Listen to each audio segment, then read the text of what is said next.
Death on the Delaware, an Alexander Steele short story by Lawrence Johnson Sr.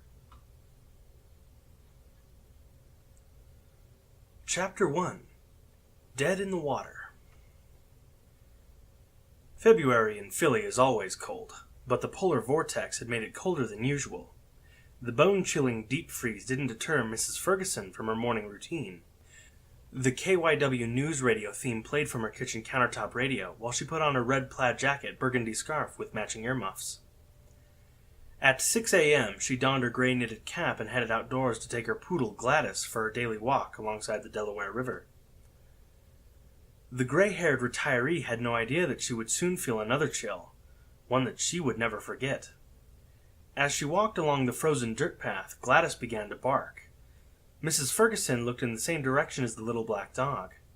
Dawn was breaking. It was difficult to see. She squinted as she peered towards the water.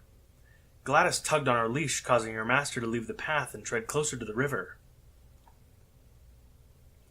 Mrs. Ferguson caught a glimpse of something floating in the murky water. An old rotten log, she thought. The elderly woman's curiosity had gotten the better of her. She inched closer to get a better look. Seconds later, Mrs. Ferguson screamed so loud she could have woke up the dead. Well, almost. 20 minutes later, 2 officers in a police boat fished the lifeless body out of the Delaware. It was clear from their expressions that this was no ordinary corpse. Anyone who followed politics or had watched the local news would have instantly recognized that face. The body fished out of the river was none other than Pennsylvania's controversial congressman, Ernest Holloway. Everyone has skeletons locked away in the closet, but politicos usually find a way to keep them locked away better than most. Congressman Holloway had more than his fair share of enemies. His death was sure to reveal more than a few dark, nasty secrets. News of the congressman's death spread like wildfire. Soon reporters from across the country had converged on the banks of the Delaware where his body was discovered. Across town, Alexander Steele was unaware of the congressman's demise. His dilemma was of the domestic nature. After losing a bet to his girlfriend, Shakia, Steele had just finished whipping up breakfast for 2, consisting of shrimp and grits with waffles and coffee. Shakia smiled as she took her seat at the table. Still in her green nightgown, Shakia examined the food. "Very good, Alex. I always knew you were good with your hands. I should bet you more often. After breakfast, you can make good on the second half of your bet." Steele was about to speak when the doorbell rang. It was 8:45 a.m. on a Friday morning. Normally, Alexander Steele would be at his nightclub. Steele tightened up the belt on his tan robe as he walked to the door. Shakia was even more surprised when Steele opened the door and saw her sister standing in the doorway. Shakia got up from the table as her sister entered the living room. "Naomi, what are you doing here? Is Mom okay? Is everything okay?"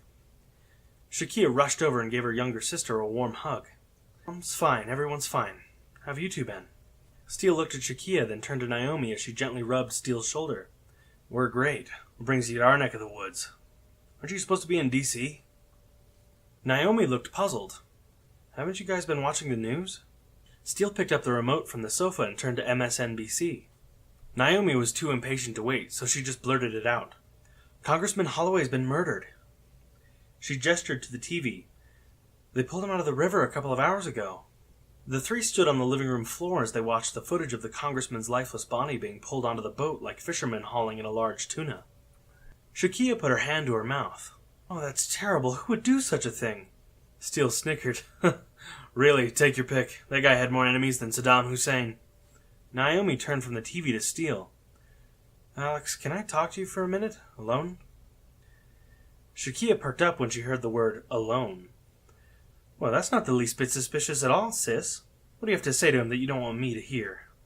Realizing that it was a bad move, Naomi conceded the point and agreed to include her sister in the conversation. The 3 sat on the couch. Naomi began making her pitch. "You guys know that I'm the senator's assistant. Well, you probably also know that Congressman Holloway was challenging my boss for a Senate seat in November. That's going to move him to the top of the suspect list. This is going to be a distraction to my boss, Senator Green, so he wants to hire you to find out who murdered the congressman. The senator had a fundraiser dinner at the Four Seasons Hotel last night. That's why I'm in town. After dinner, he drove back to Washington. There's no way he could have murdered the congressman." Shakia tapped Steele on the arm and tilted her head toward the kitchen. Alex, can I see you in the kitchen for a minute? Naomi seemed even more nervous than before. She strained to hear what was being said in the kitchen, but could only hear whispers. Shakia was beside herself. Alex, she's lying. I could always tell. When she was 9, she broke a saucer in Mom's china closet and glued it back together without saying a word. I almost got blamed, but my parents knew that whenever she wiggled or tapped her foot, she was hiding something. It's a dead giveaway. Steele was about to confront Shakia's sister when her cell phone rang. Naomi reached inside her right coat pocket and pulled out a black cell phone, but didn't bother to look at the number. She simply turned the ringer off. Steele stroked the ends of his mustache and sat next to his girlfriend. That was the senator, wasn't it? Naomi glanced down at her phone. How did you know? Steele smiled. That's a $40 phone? A woman in your position, your salary wouldn't rely on a cheap phone like that. I'm sure your other phone is somewhere inside your handbag. My guess is he's the only one that has that number. That's why you didn't bother to look to see who the caller was. If I were a betting man... Steele paused long enough to look over at Shakia. I would say that you and the senator are having an affair. That's why you were so sure he didn't commit the murder. You two spent the night at the hotel together. How am I doing so far? Shakia shook her head and sighed as she stared at her sister. Lord Jesus, what have you done? That's why you didn't want me in the room when you and Alex talked. Please tell me it's not true. Shakia, it's not what you think. I knew you wouldn't approve. Naomi struggled to find the right words. After a moment of fidgeting in her seat, she held up both hands and blurted out, It's complicated. Can we focus on the murder for now? I promise I'll explain everything to you once this mess is over. Shakia crossed her arms, leaned back on the couch, and stared at her sister. You bet your ass you will. Steele was equally put out by Shakia's sister's act of deception. Naomi, you know me. I'm going to be blunt. Tell me everything, no hedging. If you lie to me again, you're on your own. And let's be clear about one thing. If the senator murdered Holloway, he's going down. After an apology to Steele and Shakia, Naomi began explaining how she rented the hotel suite where the fundraiser was held. She told Steele that she and the senator had spent the night together, and that he was driving back to Washington because he would have been recognized if he had taken Amtrak. Shakia took one look at Steele and knew it didn't look good for Naomi or the senator. Alex, it's bad, isn't it? Steele shook his head. Yes, but if we move fast, we can keep it from